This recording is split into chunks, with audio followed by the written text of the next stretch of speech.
और तुम बोल रही हो कि यार मेरे अंदर एक इनसिक्योरिटी थी कि यार मैं कॉमर्स की हूँ तो मैं कैसे कम्पीट कर पाऊंगी। सिंस लिमिटेड टाइम भी था तो अच्छे रिजल्ट नहीं आ पाए, 70s में था मेरा स्कोर।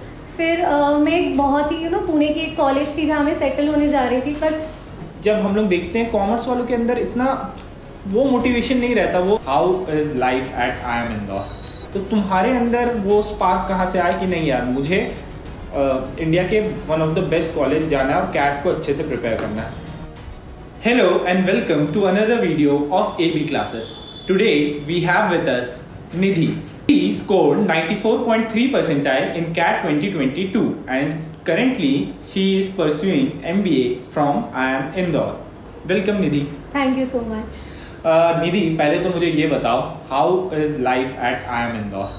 ओके, सो अगर मुझे 2 वर्ड में सम अप करना हो तो आई वुड से कि बहुत ज़्यादा हेक्टिक और second to much fun, because हमारे कॉलेज में ऐसा बोला जाता है कि आप 3 में से कोई 2 चीज़ें कर सकते हैं, which is your acads extra curricular, जिसमें आपका इंटरेस्ट ग्रुप, कमिटीज़, पार्टी ये सब आ सकता है, और थर्ड है स्लीप। तो आप इनमें से कोई 2 चीज़ कर सकते हैं, तीनों एक साथ नहीं हो सकता है। और ये इसलिए क्योंकि आपकी सुबह से क्लासेस होती है 9 AM से, फिर आपको केस स्टडीज़ रीड करना होता है, असाइनमेंट्स इतने सारे होते हैं, group activity, individual assignment, surprise quizzes, तो कुछ ना कुछ चलता रहता है। और अगर आप किसी कमिटी या इंटरेस्ट ग्रुप का पार्ट है तो फिर पूरे साल भर कोई ना कोई इवेंट, तो बहुत ज़्यादा फन है प्लस हेक्टिक है। सो डेफिनेटली एक्सपीरियंस करना चाहिए, आई वुड से ऐसा है, मज़ा आती है। ये हेक्टिक लाइफ ना यार सब एंजॉय करना चाहते हैं, मैं बता रहा हूँ। Yes. तो ये बताओ कि यहाँ तक पहुँचने के लिए, IIM इंदौर तक पहुँचने के लिए तुम्हारी एकेडमिक जर्नी कैसी रही? 10th-12th कैसा था, फिर तुमने ग्रेजुएशन कहाँ से किया, तो वो कैसा रहा तुम्हारा? मेरी स्कूलिंग जो है 10th और 12th वो यहीं रायपुर से ही है। 10th और 12th दोनों में मेरे 87% थे और मैं एक कॉमर्स स्टूडेंट हूँ, तो 12th में मैंने कॉमर्स लिया था। फिर ग्रेजुएशन में मैंने BCom किया है महाराजा अग्रसेन कॉलेज से, वो भी रायपुर का ही कॉलेज है। सो उसके बाद फिर MBA। और परसेंटेज क्या रहे तुम्हारे 10th-12th में और ग्रेजुएशन? 10th-12th में मेरा 87% रहे हैं और ग्रेजुएशन में मेरे 60s में रहे हैं। ओह, देखो यार, तुमने BCom और अपनी 10th-12th भी रायपुर से किया, फिर BCom किया वो भी रायपुर से किया, रायपुर के अच्छे कॉलेज से किया, महाराजा अग्रसेन अच्छा कॉलेज है, लेकिन इतना बड़ा जंप मारना, उसके लिए मोटिवेशन कहाँ आया कि रायपुर के अच्छे कॉलेज से सीधा इंडिया के one of the best college? तो जब हम लोग देखते हैं कॉमर्स वालों के अंदर इतना वो मोटिवेशन नहीं रहता, वो थोड़ा सा हेजिटेट करते हैं कैट का प्रिपेयर करने के लिए, उनको लगता है थोड़ा मैथ्स बेस्ड एग्जाम है और ये एक डर उनके अंदर रहता है। तो तुम्हारे अंदर वो स्पार्क कहाँ से आया कि नहीं यार मुझे इंडिया के one of the best college जाना है और कैट को अच्छे से प्रिपेयर करना है? जैसे कि मैंने कहा कि BCom मैंने किया था, तो उसके बाद नेक्स्ट यही था मेरा कि मुझे पोस्ट ग्रेजुएशन करना है। बट डेफिनेटली सिंस छत्तीसगढ़ में ऑफ कोर्स लिमिटेशन अपॉर्चुनिटीज़ हैं, तो मुझे ऐसा था कि मुझे कोई बेटर कॉलेज से करना है जहाँ अपॉर्चुनिटी, ग्रोथ सब अच्छा मिले मुझे। तो इसलिए मैंने डिसाइड किया कि मैं कैट का प्रिपरेशन करूँ। ऑफ कोर्स मुझे इनिशियली बहुत डर लग रहा था कि कैसे हो पाएगा, मैथ्स आता है उसमें, फिर इंजीनियर्स के साथ कंपटीशन होता है। बट मेरे काफ़ी सारे सीनियर्स से मैंने कंसल्ट किया था और उन्होंने मुझे AB क्लासेस के बारे में बताया, तो मैं सर के पास गई भी थी। तो जब मैंने ये डिसीजन लिया था तो सितंबर का टाइम था, तो जब मैं सर के पास गई थी तो उन्होंने बोला कि काफ़ी लेट हो गया है, वो प्रॉपर टाइम नहीं दे पाएंगे, तो इसलिए मेरा एडमिशन वहाँ नहीं हो पाया। तो मैंने ऑनलाइन एक इंस्टीट्यूट ज्वाइन किया था। सिंस लिमिटेड टाइम भी था तो अच्छे रिजल्ट नहीं आ पाए, 70s में था मेरा स्कोर।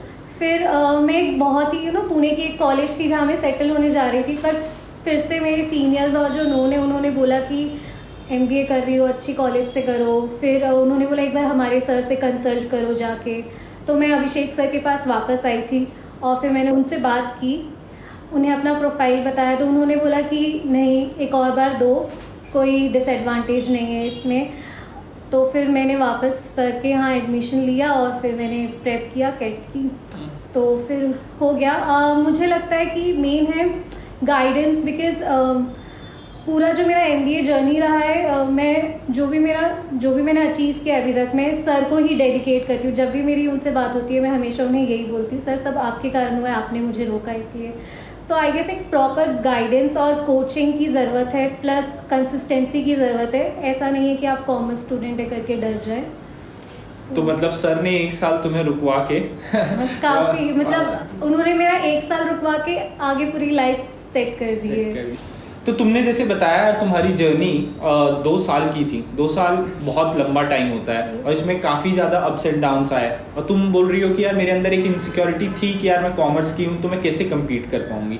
तो अब तुम IIM इंदौर पहुँच गई, तुमने अच्छा बहुत स्कोर किया कैट में, तो तुम क्या एडवाइस देना चाहोगी खास करके कॉमर्स ग्रेड्स को, कि उनके अंदर ये जो इनसिक्योरिटी रहती है कि यार मैं कॉमर्स होके कम्पीट कर पाऊंगा कि नहीं, वो वाली इनसिक्योरिटी से वो कैसे डील करे, और एज अ होल भी कैसा इंसान का अप्रोच होना चाहिए वो जर्नी में कैट की।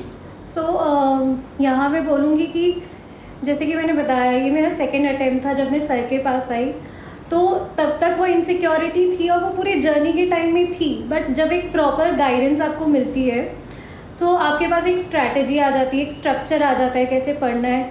फिर जब आप कंसिस्टेंट रहते हैं, जब आप मॉक देते हैं, फिर सर बताते हैं उसको कैसे एनालाइज करना है, तो जब आप वो स्टेप्स फॉलो करते हैं आपके अंदर ऑलरेडी खुद कॉन्फिडेंस आता जाता है, जब आप दिन ब दिन बेटर स्कोर करते जाते हैं प्रॉपर स्ट्रैटेजी के साथ। सो आई वुड से कि इनिशियली आपको बस स्टेप लेने की ज़रूरत है, एक अच्छा गाइडेंस हो आपके पास, फिर आप उसे फॉलो करते जाइए। तो आई डोंट थिंक सो कि वहाँ पे आपको कोई भी वो बैरियर होगा कि आप एक कॉमर्स स्टूडेंट हैं। मतलब इसको समअप किया जाए तो हम लोग ये बोल सकते हैं कि अगर एक प्रॉपर आपके पास गाइडेंस है, कोई भी एक प्रॉपर कोच है ना, तो तुम्हारी जर्नी, और खुद अगर तुम भी कंसिस्टेंट हो तो तुम्हारी जर्नी अच्छी एंड कर सकती है। तो मैं इसमें ये ऐड करना चाहूँगी कि प्रॉपर कोचिंग से मेरा मतलब है, फॉर एग्जांपल जब मैं सर के पास गई थी और जब मैंने ऑनलाइन कोचिंग लिया तो उसमें यही डिफरेंस था कि वहाँ पे मेरे डाउट क्लियर नहीं हो पाते थे। आप बस रिकॉर्डेड क्लासेस देख रहे हो गया, पर जब मैं यहाँ पे थी तो सर 1-to-1 सेशन लेके डाउट क्लियर करते थे। अगर मैं क्लास नहीं आ पा रही हूँ तो सर जूम कॉल सेटअप करते थे और वहाँ पे मेरे डाउट क्लियर करते थे, और ऐसा सारे बच्चों के साथ होता है यहाँ पे। प्लस यहाँ पे ये एडवांटेज था कि पास्ट ईयर पेपर पूरे सॉल्व कराए गए थे, तो उससे काफ़ी ज़्यादा बेनिफिट हुआ था मुझे।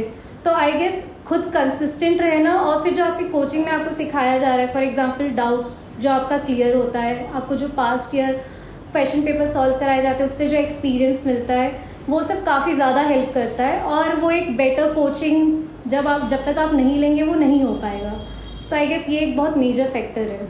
तो जैसे तुमने बताया कि अभिषेक सर ने तुमको बहुत ज़्यादा गाइड किया, बार बार तुम अभिषेक सर का नाम ले रही हो, तो मैं चाहता हूँ कि तुम अभी के लिए इस इंटरव्यू के थ्रू मैं चाहता हूँ कि निधि अभी ऐसे 3 टिप्स दे कि जो प्रिपेयर कर रहे हैं लोग कैट के लिए उनको एक सही गाइडेंस मिल जाए। सो आई वुड से पहला है कंसिस्टेंसी, पढ़ते रहिए, गिव अप मत कीजिए, जितना हो रहा है उतना कवर कीजिए। सेकेंड वुड बी कि मॉक देते रहिए, प्रॉपर एनालिसिस ज़रूरत है। और थर्ड है जब हम एग्ज़ाम मॉक देते हैं तो उसमें स्ट्रैटेजी और डिसीजन मेकिंग बहुत इंपॉर्टेंट रोल प्ले करता है, क्योंकि ऐसा नहीं है हमें सभी आंसर करना है या पूरा 100% रिजल्ट जो है हमारा सिलेबस वो कवर करना ही है, तो इसमें स्ट्रैटेजी बहुत इंपॉर्टेंट रोल प्ले करता है। तो आई वुड से कि यहाँ पे मेंटर एक बहुत बड़ा रोल प्ले करता है। So I would say consistency, regular mock analysis और प्रॉपर स्ट्रैटेजी जो आपको एक हो सकता है एक मेंटर से मिल सके।